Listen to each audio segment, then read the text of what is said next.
नमस्ते दोस्तों, कैसे हैं आप लोग। तो आज मैं आपको इस वीडियो में लेके जाने वाला हूं नैनीताल की सैर पे। जी हाँ, अगर आप भी नैनीताल जाने का सोच रहे हैं और अगर आप जानना चाहते हैं कि आप नैनीताल में कहां कहां घूम सकते हैं और आपका टोटल कितना खर्चा आएगा, तो ये वीडियो सिर्फ आप ही के लिए है। तो सबसे पहले चलिए जानते हैं कि नैनीताल कहां पर पड़ता है। तो उत्तराखंड राज्य के कुमायूं क्षेत्र में समुद्र तल से 1938 किलोमीटर की ऊंचाई पर स्थित नैनीताल को एक झीलों का शहर भी कहा जाता है। चारों तरफ बर्फ से ढके हुए पहाड़ और झील इस स्थान को बेहद आकर्षक और सुंदर बनाते हैं। यही कारण है कि यह टूरिस्ट के लिए सबसे लोकप्रिय डेस्टिनेशन रहा है। यहाँ के दर्शनीय स्थल और प्राकृतिक सौंदर्य यहाँ आने वाले पर्यटकों को बड़ी सुंदर लगती है। नैनीताल की सुंदरता स्विट्जरलैंड से कम नहीं है। पर्यटक यहाँ आने पर अपने आप को स्विट्जरलैंड में होने का एहसास भी करते हैं। यहाँ पर पर्यटक विभिन्न दर्शनीय स्थलों को देखने के साथ साथ कई प्रकार के एडवेंचर का भी आनंद ले सकते हैं। यहाँ के झीलों में पर्यटक बोटिंग कर सकते हैं। यदि आप इन सब चीजों का आनंद लेना चाहते हैं और प्रकृति की सुंदरता के बीच कुछ समय गुजारना चाहते हैं, नैनीताल की यात्रा की प्लानिंग जरूर करें। तो चलिए, आज की इस वीडियो में हम आपको नैनीताल की ट्रिप से जुड़ी आवश्यक जानकारी भी देंगे, जिससे हम आपको नैनीताल के बारे में कुछ अच्छी चीजें भी बताएंगे।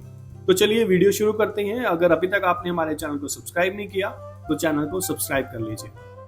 अगर आपको अभी तक नैनीताल की हिस्ट्री के बारे में नहीं पता तो आपको बता दूं कि नैनीताल की खोज एक चीनी व्यापारी ने की थी जिसका नाम पी बैरन था और उसने ये खोज 1841 में की थी।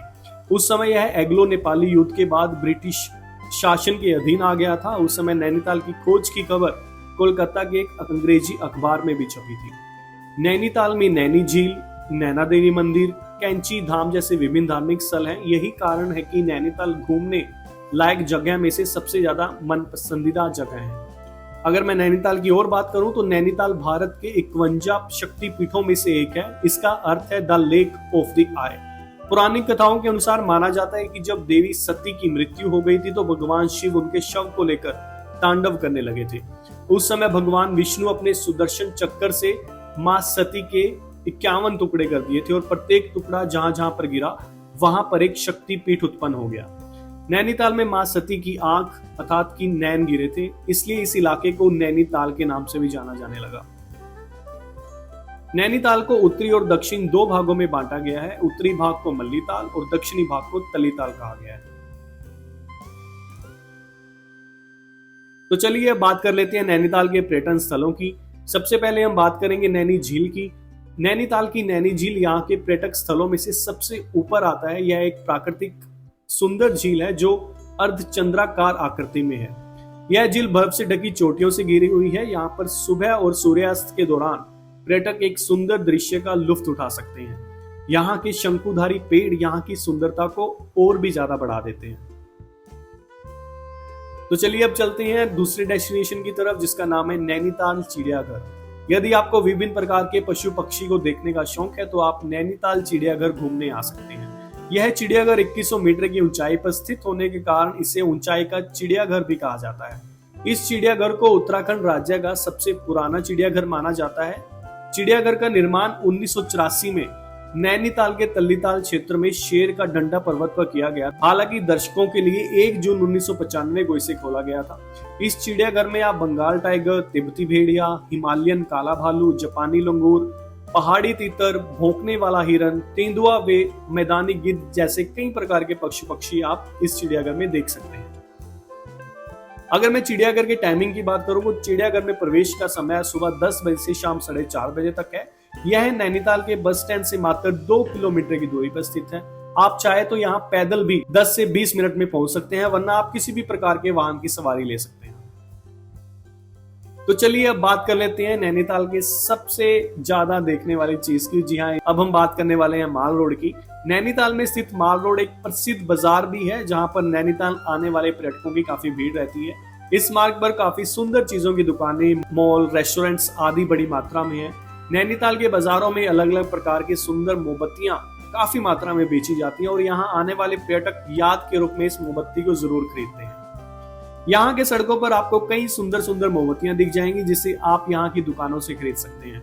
बता दें, यदि आप जून से मई के महीने में यहाँ पर आते हैं तो इस मार्ग पर वाहनों के आने का प्रतिबंध रहता है। क्योंकि इस दौरान यहाँ पर पर्यटकों की काफी ज्यादा भीड़ रहती है, इसलिए आपको पैदल ही आना पड़ेगा। चलिए अब बात कर लेते हैं एक ऐसे गांव की जो नैनीताल से 15 किलोमीटर की दूरी पर स्थित है। इस गांव का नाम है पंगोट। नैनीताल से 15 किलोमीटर की दूरी पर स्थित पंगोट एक सुंदर गांव है, जहां पर पर्यटक प्रकृति के शांत वातावरण में काफी अच्छा महसूस कर सकते हैं। यहाँ पर पर्यटक ट्रैकिंग कर सकते हैं, कैंपिंग का आनंद ले सकते हैं, साथ ही विभिन्न प्रकार की चिड़ियों की प्रजातियों को भी देख सकते हैं। शांत वातावरण में चिड़ियों की चहकान यहाँ के माहौल को काफी सुखद बना देती है। इस गांव में पर्यटकों के ठहरने की भी सुविधा है। पर्यटक यहाँ पर होटल की तुलना में सस्ते में रह सकते हैं। चलिए अब बात कर लेते हैं स्नो व्यू पॉइंट की। अगर आप नैनीताल आ रहे हैं तो ये जगह बिल्कुल भी मिस ना करें। स्नो व्यू पॉइंट नैनीताल में घूमने लायक जगहों में से एक है। नैनीताल आने वाले पर्यटकों के लिए एक आकर्षक का केंद्र है, क्योंकि यहाँ पर पर्यटक हिमालय की खूबसूरत और आकर्षक नजारों को देखने का लुत्फ उठा सकते हैं। बर्फ से ढकी चोटियां और यहाँ की नंदा देवी, त्रिशूला और नंदा कोट जैसी चोटियां बहुत ही मनमोहक लगती हैं। त्रिशूल चोटी 3 पहाड़ों में से मिलकर बनी हुई है। इसकी आकृति भी बिल्कुल एक त्रिशूल की तरह लगती है, यही कारण है कि इसे त्रिशूल चोटी कहा जाता है। वहीं पर नंदा देवी भारत की सबसे दूसरी ऊंची चोटी कहा जाता है। 1975 तक भारत की सबसे ऊंची चोटी नंदा देवी ही थी, लेकिन इसके बाद अब कंचनजंगा ने भारत की सबसे ऊंची चोटी का स्थान ले लिया है।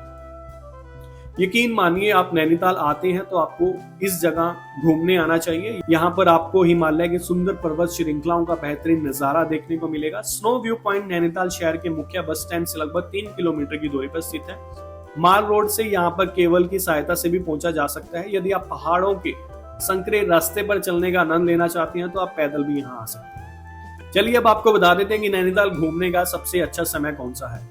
नैनीताल उत्तराखंड के पहाड़ी इलाकों में बसा एक सुंदर शहर है। ऐसे में यदि आप नैनीताल घूमना आना चाहते हैं तो सबसे अच्छा समय मार्च से जून तक का है, क्योंकि इस दौरान बाकी शहरों में काफी चिलचिलाती गर्मी होती है और उन गर्मी से बचने के लिए आप नैनीताल आ सकते हैं। नैनीताल में इस दौरान यहाँ पर 28 डिग्री सेल्सियस तापमान रहता है, जिससे आपको यात्रा करने में काफी आनंद भी आता है और मौसम बेहद सुहाना भी होता है।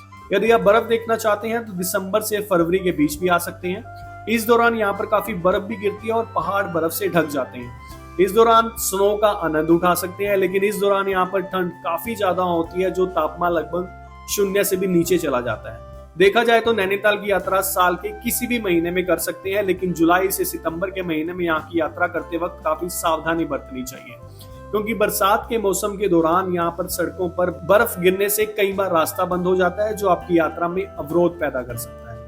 इसके साथ ही यहाँ पर बरसात के समय कभी कभी जमीन भी धंस जाती है। ऐसे में जुलाई से सितंबर का महीना नैनीताल की यात्रा के लिए इतना अच्छा तो नहीं है, लेकिन इस दौरान यहाँ पर यात्रियों की कमी होने के कारण हर चीज काफी सस्ती हो जाती है।